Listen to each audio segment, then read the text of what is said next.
في تهديد جديد للفنانة أصالة من طليقها بعد حذف أغنيتها الشهيرة 60 دقيقة حياة من يوتيوب.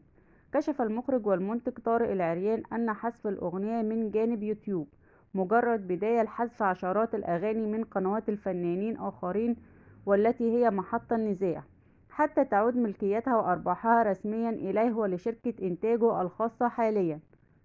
وأكد طارق العريان أن أغنيات خانات الذكريات والورد البلدي وعايشة على اللي فات لأصالة من نفس ألبوم 60 دقيقة حياة، إضافة إلى ألبومي مهتمة بالتفاصيل وشخصية عنيدة سوف يتم حذفها كليا لاحقا، وذلك بعد تقديمه لإدارة يوتيوب الأوراق الرسمية التي تثبت ملكيته لها. وأصدر طارق العريان بيانا صحفيا رسميا كشف فيه تفاصيل حذف أغنية 60 دقيقة حياة لأصالة، للرد على المغالطات والإشاعات والكلام الغير صحيح المتداول عبر منصات التواصل الاجتماعي منذ أيام، والهجوم الذي تعرض له من الجماهير بدون معرفتهم بالحقيقة الكاملة لما حدث،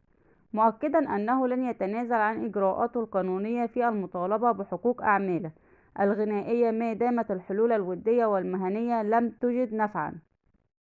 ويذكر أن أغنية 60 دقيقة حياة كانت من ضمن ألبوم يحمل الاسم نفسه للفنانة أصالة، وظهر إلى النور منذ 9 سنوات، وضم 10 أغنيات من بينها ملهمة الوحيدة وخانات الذكريات، وحققت الأغنية الرئيسية أكثر من 200 مليون مشاهدة على يوتيوب.